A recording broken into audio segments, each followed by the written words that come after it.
Assalamualaikum warahmatullahi wabarakatuh. Alhamdulillah di siang hari ini kita berada di kediaman Bapak Haji Fuad Effendi Jarkasih.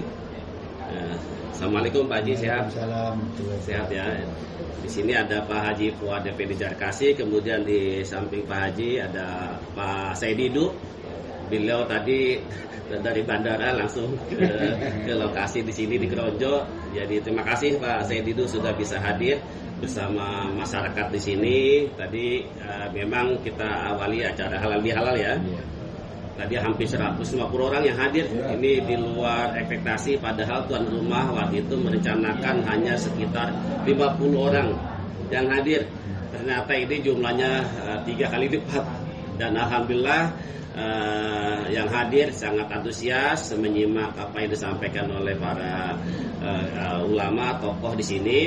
Dan sekarang kita mau bincang-bincang sebetulnya terkait dengan kasus yang pernah dialami oleh Bapak Haji Fuad Effendi Jarkasih yang memang kasusnya sedang kami tangani. Kebetulan saya dari LBH AP Pimpinan Pusat Muhammadiyah mendapatkan kepercayaan ya, mendapatkan amanah dari Pak Haji Fuad sebagai kuasa hukum. Jadi sebagai informasi saja nih, memang kita sudah melaporkan oknum polisi namanya AKP Yan Hendra ke Propam, Divisi Propam Mabes Polri. Tadi pada saat kita mau acara halal bihalal jam 10 ada WA masuk dari Propam. Ada, jadi diberitahukan bahwa sudah ada surat perintah dimulainya Dumas. Jadi sudah jalan proses yang di Propam. Tinggal kita nunggu yang di Kompolnas ya Pak Haji. Kita juga memang waktu itu sudah melaporkan oknum ini ke Kompolnas, Komisi Polisi Nasional, dan untuk melindungi ya beliau khawatir nanti dikriminalisasi, kami juga ke LPSK, Lembaga Perlindungan Saksi dan Korban. Itu ya sebagai progres update dari kami. Selanjutnya mungkin sebelum ke Pak Haji Fuad, kami minta mungkin tanggapan dari Pak Saididu nih yang luar biasa. Saya tidak membayangkan tadinya, saya pikir Pak Saididu mungkin nggak bisa kesini nih karena waktunya sangat sedikit sekali. Tapi alhamdulillah memang ini sudah menjadi takdir Allah ya. Dimudahkan urusannya sehingga bisa sampai di Keronjo. Monggo Pak Said. Saya pikir perjuangan kita ini adalah bukan lagi sebatas memperjuangkan Banten, tapi memperjuangkan nasib seluruh rakyat Indonesia yang mengalami nasib yang sama. Cuma tidak ada yang berani bicara, sehingga setelah muncul kasus PIK 2, maka semua kasus seluruh Indonesia terbuka dan pelakunya ternyata geng mereka juga. Di seluruh Indonesia, itu di kota. Di hutan juga dilakukan hal yang sama. Di perkebunan juga dilakukan hal yang sama. Jadi mereka memang betul-betul merampok negeri ini. Nah, yang problem sekarang adalah seakan-akan kalau saya berhenti bicara PIK 2, seakan-akan saya sudah kalah. Padahal dia nggak tahu bahwa sekarang udah ribuan Saididu lahir.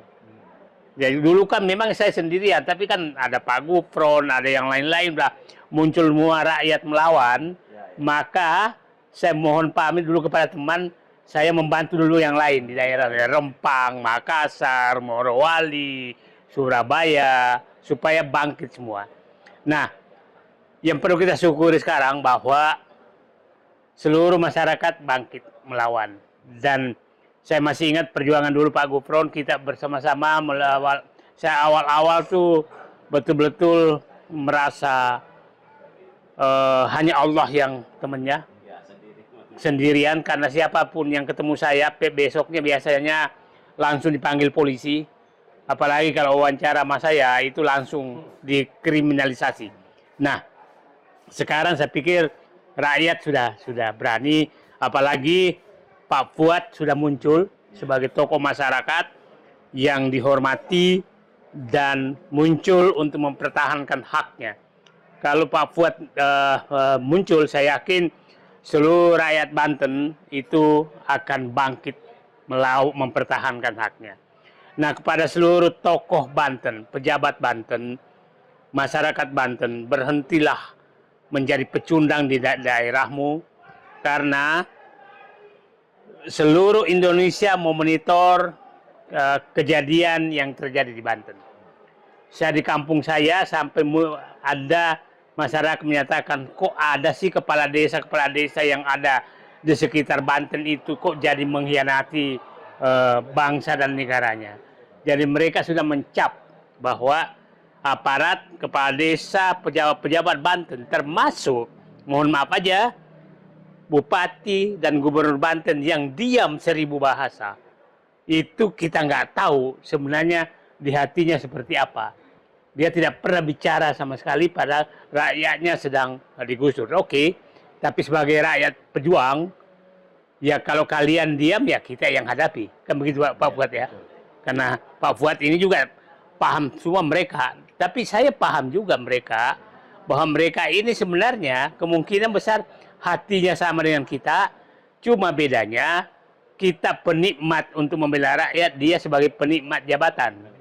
Dia takut sekali terhadap kehilangan jabatan. Nah, dan menariknya di Banten ini hampir semua pejabat yang mau bertahan terhadap jabatannya itu harus dijadikan bemper untuk membebaskan tanah. Kepala dinas di kabupaten, kepala dinas di provinsi, sekarang kan dipanggil. Kalau kau, apalagi yang berasal dari wilayah pembebasan ini, kalau dia tidak memihak kepada PIK 2, maka jabatannya sebagai kepala dinas itu diancam. Nah, supaya publik paham, itu yang terjadi di Banten. Jadi, betul-betul pejabat sekarang tuh, ya kalau menyatakan ini betul-betul di ujung telunjuk PIK 2. Karena menentukan kepala dinas pun, kalau tidak mendukung penggusuran rakyat, itu tidak jadi kepala dinas. Nah, itu yang terjadi. Jadi saya mengingatkan Pak Gubernur, Pak Bupati, Pak Camat, Anda dimonitor oleh seluruh rakyat Indonesia bahwa Anda mendapatkan jabatan atau mempertahankan jabatan karena menyembah dan menjadi kacung oligarki PIK 2 yang menggusur rakyat. Itu yang terjadi. Itu bukan saya ngarang. Itu seluruh Indonesia yang saya kunjungi, itu mereka sudah berpendapat begitu. Jadi ya hati-hatilah para pejabat juga, wajah Anda itu mereka kenal karena pasti ada di media elektronik yang nggak bisa dihapus. Dia pasti hafal siapa bupatinya. Nah, kebetulan pelaksana tugas Bupati Tangerang sama ini orang sekampung saya kan. Nah, ternyata sama juga. Jadi ternyata ya bukan karena ya memang penikmat jabatan. Jadi saya mengingatkan seluruh pejabat-pejabat sekarang, Anda dimonitor bukan hanya oleh Allah, tapi oleh rakyat Indonesia, dan pasti orang akan mengingat wajah-wajah Anda di kemudian hari, dan pasti itulah warisan yang terjelek yang Anda simpankan kepada anak keturunan Anda, karena Anda jadi pengkhianat pada saat Anda menjadi pejabat. Terima kasih. Baik, terima kasih Pak Saididu. Sesuatu yang menggugah kita semua, bahwa memang di saat situasi seperti ini selalu ada pengkhianat-pengkhianatnya. Maka dari zaman kolonial Belanda sudah ada itu tadi. Ya, ada istilah lobby lah apapun, dan ternyata sekarang pengkhianatnya sudah masuk ke lingkungan istana, pemerintahan dan oknum aparat kepolisian. Nah, selanjutnya saya minta mungkin tanggapan Pak Haji Fuad, mungkin berbagi pengalaman, cerita dulu bagaimana sih kasusnya gitu ya, sampai Pak Haji dikriminalisasi oleh oknum aparat kepolisian, dan bagaimana keadaan sekarang ini sejak kasusnya kita dampingi oleh LBH Muhammadiyah. Monggo Pak Haji. Assalamualaikum warahmatullahi wabarakatuh. Waalaikumsalam warahmatullahi wabarakatuh. Saya mengucapkan terima kasih dari LBH Muhammadiyah dan untuk membantu saya atau kami buat keluarga dalam rangka menuntut keadilan dan menuntut hak yang selama ini selalu dibohongi oleh pihak kedua dengan alasan PSL. Itulah, jadi akhirnya kami ini didolimi dengan merekayasa mengkriminalisasi secara hukum. Maka kami mengingatkan polisi supaya jangan sampai mau diperalat lagi. Jangan mau diperalat lagi. Anda itu bertugas, mempunyai kewajiban adalah mengayomi rakyat, bukan harus menjadi jongos oligarki. Sebab kepentingan Anda, gaji Anda itu makan dari pajak rakyat. Iya. Ini yang harus dilakukan. Jangan sampai menjadi orang yang berkhianat kepada rakyat. Sebab Anda ini adalah orang yang dipercayakan untuk menjalankan tugas negara untuk kepentingan rakyat. Jangan sampai disalahgunakan, supaya ke depan ini yang tadinya melakukan hal-hal yang bertentangan tersebut jangan sampai terulang lagi, dan kalau itu secara gentle harus mempertanggungjawabkan. Inilah yang saya harapkan kepada seluruh aparat pemerintahan, dari mulai Mendagri sampai ke bawah. Jangan sampai kepala-kepala desa ini diperalat melalui abdesi. Abdesi ini jadi alat politik pemerintah. Akhirnya kepala desa yang dipilih oleh rakyat disuruh mengkhianati amanat rakyat. Harusnya membangun, memajukan nasib rakyat. Yang terjadi adalah memiskinkan rakyat. Selama ini sudah hampir 20 tahun ini terjadi, rakyat kita di sini kesulitan di dalam usaha, dalam kehidupan di bidang pertanian, baik itu air untuk persawahan, untuk tambak maupun obat-obatan. Itu kayak sengaja kami dimiskinkan, seperti sengaja dimiskinkan. Ya akhirnya tumbuhlah ada proyek ini di berbagai berbagai rekayasa. Akhirnya yang terjadi melebihi sikap ataupun perlakuan penjajah, lebih sadis. Itulah kalau yang namanya penjajah model Belanda yang diambil itu penghasilannya. Ini mah kita orang pribumi masih digusur. Kita yang udah bertempat tinggal dari sekian puluh tahun, sekian ratus tahun, di mana ini adalah kami ini adalah penerus dari leluhur kami di Banten. Jangan sampai diusik oleh kepentingan sekelompok orang, hanya kepentingan untuk bisnis semata. Inilah maka kami dalam acara halal bihalal ini ingin menggalang bersama kesatuan dan persatuan senasib yang kena kami didolimi untuk berontak semua, menuntut hak. Jangan sampai kita ini selalu dibohongi, dibodohi. Yang dituntut itu ada keadilan, supaya proyek PIK ini dihentikan. Harus dihentikan karena sudah jelas menyengsarakan rakyat, sudah jelas memiskinkan rakyat. Ini kepada pemerintah harus melihat mata kepala sendiri, jangan melihat tergoda karena diiming-imingi pajak dari ini. Harus dilihat kepentingan rakyat lah yang lebih diutamakan. Anda itu dipercaya dari rakyat, kedaulatan itu ada di rakyat. Itulah.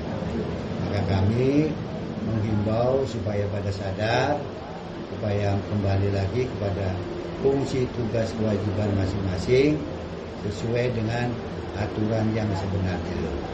Itulah yang sementara ini yang terjadi pada diri saya, sampai saya dikriminalisasi. Itulah sampai secara nyata dikriminalisasi. dikriminalisasi sampai saya ditahan, ditakut-takuti segala macam. Ya akhirnya ya sekarang ini adalah saya menjadi korban kedoliman dari proyek PIK itu sendiri. Bukan bohong, karena saya ngerasakan. Ini akhirnya saya sampai terjadilah sakit karena saya stres berat, akhirnya merambat ke yang lain-lain sampai sekarang lebih daripada nilai materi. Sakit saya ini, di operasi ini itu udah nggak ada harganya karena salah satu organ saya ini sudah rusak. Gara-gara apa? Gara-gara proyek dan kelakuan daripada orang-orang PIK itu sendiri, terutama kelakuannya ahli hanap dengan orang-orang yang memperalat polisi, camat, kepala desa, yang akhirnya saya ini salah satu korban dari mereka. Maka kami menuntut keadilan dan ahli hanapi harus bertanggung jawab. Jangan sampai berani hanya ini, harus gentle mempertanggungjawabkan. Karena perbuatan dia sudah merugikan orang lain, harus bertanggung jawab. Maka harus dihentikan, harus diselesaikan kerugian masyarakat di wilayah Pantura Banten ini. Itulah harapan kami, jangan sampai kita ini dipimpong, ini begini, ini segala macam, direkayasa. Akhirnya apa? Akhirnya yang diinginkan adalah dari orang-orang kecil, model kepala desa pohon, dianya selalu menyelusup. Itu gak gentle. Saya khawatirkan di kemudian hari kesabaran rakyat ini ada batasnya. Bisa terjadi revolusi, jangan salahkan rakyat Banten. Itulah, kami sudah dizalimi. Jangan sampai rakyat Banten ini hilang kesabarannya. Tolong kepada ahli hanafi, Agwan, jangan sampai mengganggu stabilitas nasional. Harus berani berbuat, berani tanggung jawab. Itulah. Demikian harapan kami, semoga ini menjadi satu peringatan kepada mereka. Saya ucapkan terima kasih. Wassalamualaikum warahmatullahi wabarakatuh. Waalaikumsalam warahmatullahi wabarakatuh. Terima kasih Pak Haji Fuad ya. Jadi intinya Pak Haji melawan, sekarang sudah saja berontak terhadap perampasan tanah ya yang dilakukan oleh Agwan dan ahli hanafi dan yang lainnya. Terakhir sebagai penutup Pak Said Didu, tadi kita sudah menyimak yang disampaikan oleh Pak Haji. Saya kira Pak Haji Fuad harus jadi simbol perlawanan nih. Ya, jadi harus muncul juga tokoh-tokoh, ulama-ulama yang melawan soal perampasan tanah PIK 2. Silakan Pak Said Didu terakhir komentarnya. Saya terima kasih Pak Fuad. Saya sangat setuju apa yang dikatakan Pak Fuad tadi. Tidak ada orang yang boleh bebas dari hukum, bebas melakukan apa saja tanpa dihukum di Indonesia. Apalagi kita tahu persis bahwa memang dia memperalat aparat untuk menyiksa rakyat. Nah, itu yang terjadi. Nah, aparat juga harus bertanggung jawab karena dia menyalahgunakan kewenangan. Bagi Pemda yang selalu dan pihak-pihak menyatakan bahwa masuknya PIK 2 akan meningkatkan ekonomi, itu sangat bisa saya bantah dengan sangat keras. Saya baru pulang dari kampung saya yakin betul bahwa sawah-sawah yang ada di pantai utara Banten ini tidak lebih rendah kesuburannya dibanding tempat lahir saya. Dan hasil di sana, perkiraan saya sekarang itu per hektar tuh akan bisa menghasilkan 100 juta rupiah per hektar per tahun. Nah, jadi kalau 2 tahun, jadi kalau mereka hanya membeli 35.000 per meter atau 50.000 berartinya hanya 350 juta sampai 500 juta. Artinya hanya 3 tahun itu panen sudah kembali modalnya.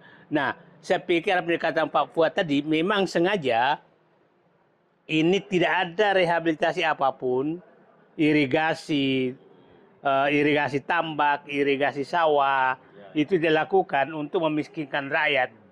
Nah, ini harusnya pemerintah daripada Anda mencetak sawah di Papua, mending selamatkan 70.000 hektar sawah yang ada di Serang dan Tangerang. Itu 70.000 hektar. 70.000 hektar tambak yang ada di wilayah kedua wilayah tersebut. Saya sudah menghitung.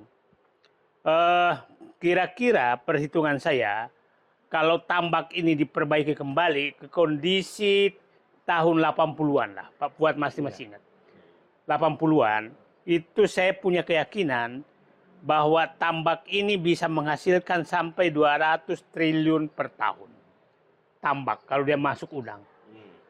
Sawah, perkiraan saya itu bisa menghasilkan mungkin sekitar 15-20 triliun setahun. Artinya, apa yang dibangga-banggakan oleh perhitungan pejabat penjilat kepada PIK 2 itu tidak masuk akal.